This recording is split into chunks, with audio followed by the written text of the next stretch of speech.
जय जगन्नाथ दोस्तों।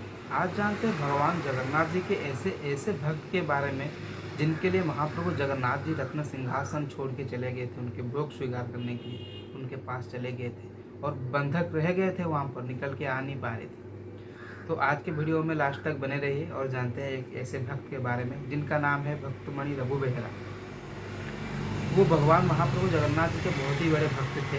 पैसे में वो एक मत्स्यजीवी थे जो कि मछली पकड़ के उनका गुजारा होता था, परिवार का भरण पोषण। परिवार में उनकी एक माता थी और अपनी पत्नी के साथ वो रहते थे। पर रघु बेहरा का जो मन था वो कभी मानता नहीं था मछली पकड़ने के लिए, फिर भी उनको पकड़ना पड़ता था क्योंकि पेट की बात है, खाना पीना तो बंद हो जाएगा अगर वो काम नहीं करेंगे तो ऐसे ही कुछ दिन चल लगता रहा कि मोर मछली पकड़ना उन्होंने छोड़ दिया। उनको लगा कि मैं उनको मार के पाप कर रहा हूँ, मतलब मैं ये नहीं कर सकता, मुझे तो जगन्नाथ जी से प्यार है और भगवान ने खुद मत्स्य अवतार लिया था, तो मैं ये पाप कर रहा हूँ, मैं ये नहीं कर सकता। ऐसे सोचकर उन्होंने कुछ दिन से मछली पकड़ना छोड़ दिया था। जब वो घर लौटते हैं तो पत्नी उनसे झगड़ा करती है और बोलती है कि हम तो खाली पेट मरेंगे ही और आप भी मरेंगे, और अगर ऐसा चलता रहा तो हम तो जल्दी ही मर जाएंगे और हर रोज़ हम कितना भूखा सोएंगे। आप अगर मछली नहीं पकड़ते तो कुछ और ही काम कर लीजिए। पर उनका जो मन था वो मछली पकड़ने में नहीं था और उनको कोई काम भी नहीं आता था। तो ऐसा ही कुछ दिन बीत गया। वो नदी के किनारे जाके बैठते हैं और सोचने लगते हैं कि ये तो गलत बात है कि मैं मछली को मार रहा हूँ, मछली को पकड़ के बेच रहा हूँ, ये गलत बात है। पर उनका दिल नहीं मानता और बोलते हैं अगर मैं इस बार अगर मछली नहीं पकड़ा तो मेरा परिवार भूखा सो जाएगा। तो वो तालाब के अंदर निकल जाते हैं मछली पकड़ने के लिए, और जब वो जाल फेंकते हैं एक बड़ी सी मछली उनके जाल में फंसती है, सिर्फ एक ही मछली। जब उस मछली को वो पकड़ते हैं और मारने के लिए कोशिश करते हैं तो मछली बोलती है नारायण रक्षा करो नारायण, हे नारायण रक्षा करो नारायण। जब ये बात अगर वो रघु बेहरा सुन लेते हैं तो उनके मतलब वो डर जाते हैं। वो सोच में पड़ जाते हैं कि एक मछली एक बात कैसे कर सकता है। और उस मछली ने जिनका नाम ले लिया, मतलब उसने बोला कि रक्षा करो नारायण, तो नारायण कौन है? प्रभु जगन्नाथ जी स्वयं नारायण है। तो मुझे नारायण का दर्शन करना है और किसी भी हालत में मुझे दर्शन ही करना है, चाहे जो हो जाए। फिर वो मछली को लेकर चले जाते हैं एक तालाब के पास और तालाब में छोड़ देते हैं मछली को, और एक जंगल में जाके बिना खाए पिए एक निर्णय लेते हैं, एक संकल्प करते हैं कि हे महाप्रभु जगन्नाथ जी, जब तक आप मुझे दर्शन नहीं देंगे तब तक मैं अन्न जल ग्रहण नहीं करूँगा और मैं ऐसे ही भूखा रह के मर जाऊँगा। महाप्रभु जगन्नाथ जी देखते हैं ये तो भूखा प्यासा बैठ गया, 3 दिन हो गया और 3 दिन से इसने खाना अन्न जल भी नहीं ग्रहण किया, ये तो मर जाएगा। तो भगवान महाप्रभु जगन्नाथ जी 3 दिन के बाद ब्राह्मण के वेश में जाते हैं और रघु बेहरा से मिलते हैं और पूछते हैं कि किस लिए यहाँ पर बैठे हो भाई जंगल में, आपको डर नहीं लग रहा, भूख नहीं लग रहा आपको? तो रघु बेहरा उनकी कहानी बताते हैं, वो सारी बातें बताते हैं मछली की बात। तो ब्राह्मण जी उन्हें बोलते हैं देखो भाई, तुम तो एक पापी हो, तुम मछली पकड़ के बेच रहे हो, मछली को मार रहे हो, भला महाप्रभु जगन्नाथ जी तुमको दर्शन क्यों देंगे? अगर तुम अच्छे होते, अच्छे कर्म करते तो भगवान तुम्हें शायद दर्शन दे सकते थे, अभी तो भगवान तुम्हें दर्शन नहीं देंगे। तो वो बोलता है ठीक है, भगवान जी दर्शन नहीं देंगे तो कोई बात नहीं, पर वो दर्शन देना तो दूर है और मेरा मरना तो निकट है। मैं मरने के बाद भगवान को दर्शन कर लूँगा, पर मैं मर के ही रहूँगा। अगर महाप्रभु जगन्नाथ जी मुझे दर्शन नहीं देते तो मैं अपना देह त्याग कर लूँगा। अभी मैंने 3 अगर महाप्रभु जगन्नाथ जी दर्शन नहीं देते हैं, मैं स्वयं नारायण का दर्शन नहीं करता हूँ, तो मेरी मृत्यु तो निकटतर है और उसके बाद अगर हो सके तो मैं भगवान को पा जाऊँगा। तो इस तरह सुन के ब्राह्मण देवता जो है चिंतित में आ गए, क्योंकि वो खुद भगवान जगन्नाथ जी छद्म वेश में आए थे। तो जब रघु बेहरा अपने आंखें बंद करता है तो महाप्रभु जगन्नाथ जी अपने आप को रोक नहीं पाते और उसके निष्ठा से प्रसन्न होकर उसे बोलते हैं, हे रघु बेहरा, मैं ही साक्षात नारायण हूँ और मैं ही साक्षात जगन्नाथ महाप्रभु हूँ, अगर तुम आंखें खोलो। तो वो बोलता है कि देखिए ब्राह्मण जी, आप मेरा समय बर्बाद मत करिए और आप चले जाइए, मुझे ध्यान करने दीजिए भगवान जी का। तो भगवान अपने स्वरूप में आ जाते हैं और रघु बेहरा उनको देख के उनके पैर के नीचे गिर जाता है और बोलता है, भगवान बोलते हैं कि हे रघु बेहरा, तुमको क्या वर चाहिए तुम मांगो, तुमको जो भी चाहिए मैं तुमको दूंगा। तो रघु बेहरा बोलता है कि हे महाप्रभु, मुझे कुछ वर नहीं चाहिए, ना ही मुझे कुछ वरदान चाहिए, मुझे सिर्फ आप चाहिए। मैंने आपका दर्शन कर लिए, मुझे इतना ही काफ़ी है और मुझे कुछ नहीं चाहिए। तो महाप्रभु जगन्नाथ जी उसे बोलते हैं कि आपको किसी भी तरह एक वर मांगना ही होगा, आप जो वर चाहिए मांग सकते हैं। तो रघु बेहरा यही वर मांगते हैं कि हे महाप्रभु जगन्नाथ जी, मैं जब भी आपको पुकारूँ आप मेरे आगे आएंगे, और मैं आप जब भी आपका स्मरण करूँ तो आप मेरे पास पास ही रहेंगे। तो यही था मेरा वर, और कुछ नहीं मुझे वर मांग चाहिए। तो महाप्रभु जगन्नाथ जी बोलते हैं तूने वर से ज़्यादा मांग लिया, क्योंकि तूने खुद मुझको ही मांग लिया, क्योंकि मैं तेरे पास ही रहूँगा, जब तू बुलाएगा मुझे आना पड़ेगा। तो इसी तरह से रघु बेहरा जो थे दिल को खुश करके अपने गाँव के लिए निकल जाते हैं, अपने घर के लिए। जब वो घर के लिए निकलते हैं तो देखते हैं घर में उनके पत्नी और माताजी शोक मना रही कि शायद रघु बेहरा जो है अभी नहीं रहे। और गांव वाले जब रघु बेहरा को देखते हैं तो उनको छद्मवेशी बोलते हैं कि देखो ये तो घूम रहा था अभी जंगल में, और काम के बदौलत कहीं छुप के रह गया था, अभी आ गया। और घर वाले तो 3 दिन से परेशान बैठ के रो रहे हैं। तो उनके जो माता थी उनको लेके गई और खाना परोसा और खाना खाया। और उसके बाद महाप्रभु जगन्नाथ जी ने उन्हें जो वर दिया था कि आप जब भी पुकारेंगे मैं आऊँगा, और अन्न जल का आपको कभी अभाव नहीं होगा।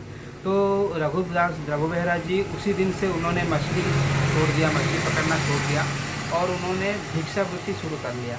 वो घर घर जाके किसी के आगे हाथ नहीं फैलाते थे, जो मिलता था उससे पेट भरते थे। तो कुछ इसी तरह भिक्षावृत्ति करने लगे। एक दिन रघु बेहरा जी जो एक मंडप में बैठे थे और भगवान जगन्नाथ जी का स्मरण कर रहे थे। कुछ बालक उनके पास आए और उनको परेशान करने लगे, उनके साथ मारपीट करने लगे। उनका जो माली वगैरह था उन्होंने फेंक दिया और उनको बुरी तरह से तंग करने लगे।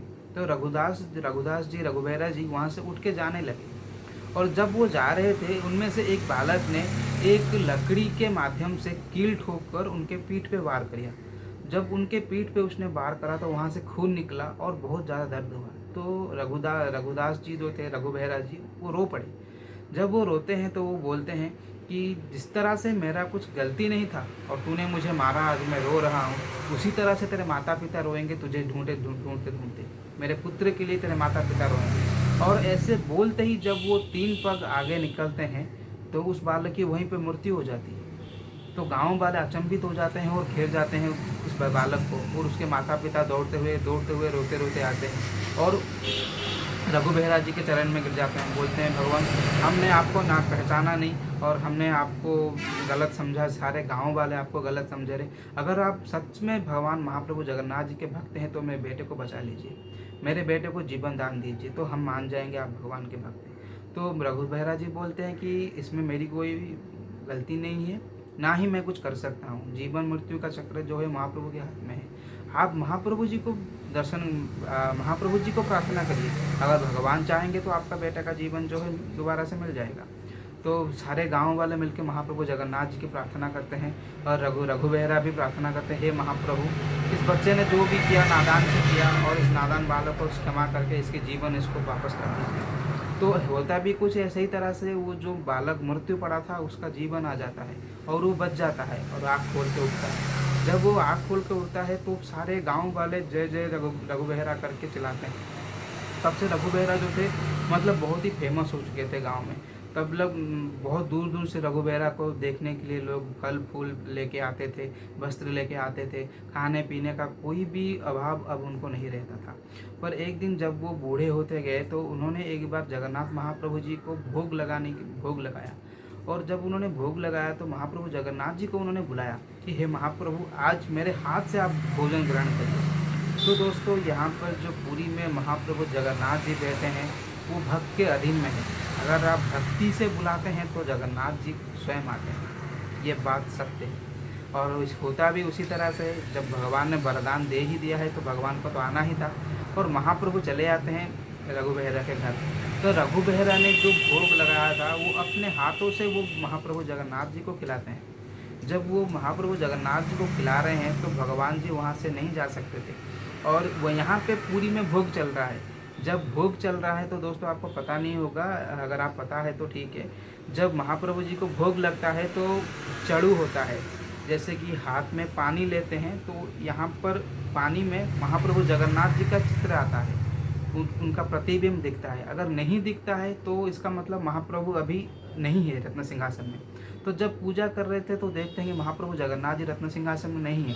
तो जो पंडित थे वो चिंतित हो जाते हैं और वो तुरंत ही राजा को बताते हैं। तो राजा को बताते हैं तो राजा भी चिंतित हो जाता है कि महाप्रभु जी कहाँ चले गए।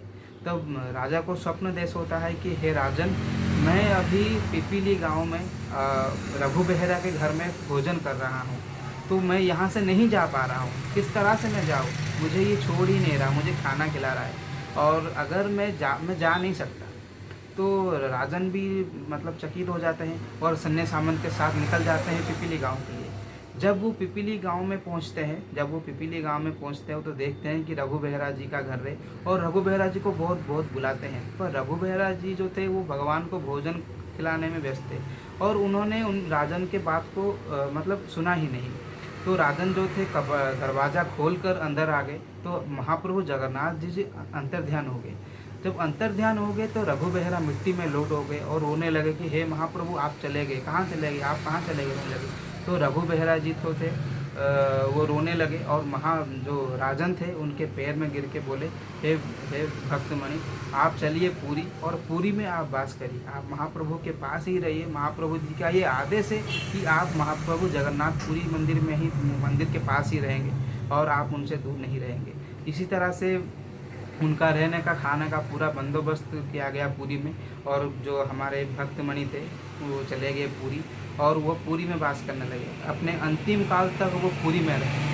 तो दोस्तों, यहाँ पे भक्त के अधीन में महाप्रभु जगन्नाथ जी है। अगर आप भक्ति से बुलाते हैं तो महाप्रभु आपकी सुनते हैं।